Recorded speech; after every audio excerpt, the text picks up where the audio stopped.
Hello दोस्तों, स्वागत है आप सभी का हमारे YouTube चैनल एक्सप्लोरर विजय पर। और आज मैं आप सभी के लिए लेके आया हूँ एक वीडियो, वो भी हमारे कांग्रेस नेता श्रीमान राहुल गांधी के बारे में। तो दोस्तों, यदि अभी तक आपने चैनल को सब्सक्राइब नहीं किया है तो सबसे पहले चैनल को सब्सक्राइब करें और बेल आइकन को प्रेस करना ना भूलें।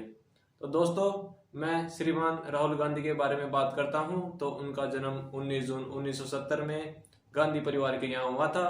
उनके पिता श्रीमान राजीव गांधी जो पूर्व प्रधानमंत्री थे तथा उनकी माता श्रीमती सोनिया गांधी जो पूर्व कांग्रेस अध्यक्ष रह चुकी थी। तो दोस्तों, इनकी शुरुआती शिक्षा के बारे में बात करें तो इनकी शुरुआती शिक्षा देहरादून तथा दिल्ली में हुई तथा इनकी सुरक्षा को ध्यान में रखते हुए इनकी आगे की पढ़ाई इनके घर पर ही करवाई गई और पढ़ाई को आगे बढ़ाते हुए इनको स्नातक की डिग्री प्राप्त करवाने के लिए दिल्ली के सेंट स्टीफेंस कॉलेज में भेजा गया, जहां पे इन्होंने अपने स्नातक के करियर की शुरुआत की। उनके बाद इनके पिता की मृत्यु हो गई थी तथा इनकी सुरक्षा और अनेक कारणों को ध्यान में रखते हुए इनको फ्लोरिडा के स्टीफेंस कॉलेज में स्थानांतरित कर दिया गया तथा वहां पे इन्होंने सन 1994 में स्नातक की डिग्री हासिल की। तो दोस्तों, इसके बाद इन्होंने एक साल बाद ही स्नातक की डिग्री प्राप्त करने के एमफिल प्राप्त किया तथा अपनी आगे की पढ़ाई करते हुए कैम्ब्रिज विश्वविद्यालय में पोस्ट ग्रेजुएशन की डिग्री पूरी की तथा इसके बाद इन्होंने अपने करियर की शुरुआत लंदन के कंसल्टिंग मैनेजिंग ग्रुप के साथ की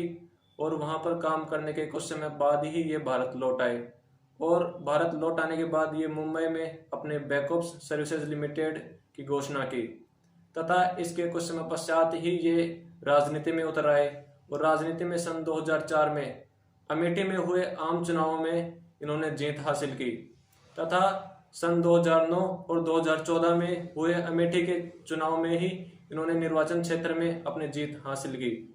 इसके पश्चात इनकी कुशलता को देखते हुए कांग्रेस के महान दिग्गजों ने इनको कांग्रेस सरकार का नया उपाध्यक्ष चुना गया तथा उससे पहले ही ये महासचिव के रूप में कांग्रेस पार्टी में कार्यरत थे।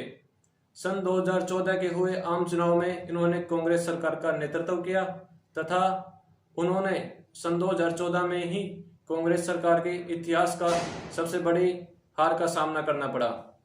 उसके बाद सन 2019 में हुए आम चुनाव में इन्होंने अपनी माता का स्थान हासिल करते हुए इनको कांग्रेस का नया अध्यक्ष चुना गया। इसके बाद सन 2019 के हुए आम चुनाव में राहुल गांधी ने हमारे देश के प्रधानमंत्री श्रीमान नरेंद्र मोदी को चौकीदार चोर है का नारा संबोधित किया तथा इसके बावजूद भी सन 2019 के हुए आम चुनाव में इनको असफलता प्राप्त हुई तथा इसी असफलता को ध्यान में रखते हुए इन्होंने अध्यक्ष के पद से इस्तीफा दे दिया तथा फिर से इनकी मां सोनिया गांधी को कांग्रेस सरकार का नया अध्यक्ष चुना गया। इसी बात को ध्यान में रखते हुए किसी विपक्षी दल को अपना विपक्षता का दर्जा हासिल करने के लिए कम से कम 10% सीटों की आवश्यकता होती है तथा सन 2019 के हुए आम चुनाव में कांग्रेस पार्टी ये 10% सीट हासिल करने में भी असफल रही। सन 2014 और 2019 के हुए आम चुनाव को ध्यान में रखते हुए तथा अपने रिजल्ट को चेंज करने के लिए सन 2024 के चुनाव को ध्यान में रखते हुए श्रीमान राहुल गांधी ने भारत जोड़ो यात्रा का शुभारंभ किया, जो 7 सितंबर 2022 को शुरुआत की गई, जो हमारे कन्याकुमारी से लेकर श्रीनगर तक 3500 किलोमीटर का रास्ता तय करवाएगी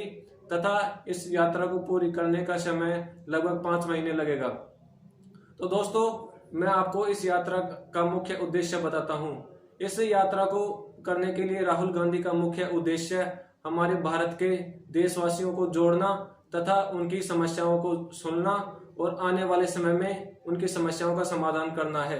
तथा साथ ही साथ हमारे देश के किसानों की जरूरतों को पूरी करना तथा उनको क्या क्या भविष्य में चीज चाहिए और आने वाले समय में हमारे जातिवाद को खत्म करना तथा साथ ही साथ हमारे देश को एकजुट करना। यह एक सामान्य मार्च है तथा इसका मुख्य उद्देश्य और भी हम बताना चाहें तो साथ ही साथ इसका मुख्य उद्देश्य 2024 के आम चुनाव में राहुल गांधी द्वारा प्रसिद्धि हासिल करना भी हो सकता है। तो दोस्तों, मैं अपनी वीडियो को यहीं समाप्त करता हूं। आपको वीडियो कैसी लगी कमेंट सेक्शन में जरूर कमेंट करके बताएं तथा हमारे चैनल को ज़्यादा से ज़्यादा शेयर और सब्सक्राइब करें। और आपको आगे आने वाली कौन सी वीडियो चाहिए ये हमें कमेंट सेशन में एक बार ज़रूर बताएं। Thank you. जय हिंद, जय भारत।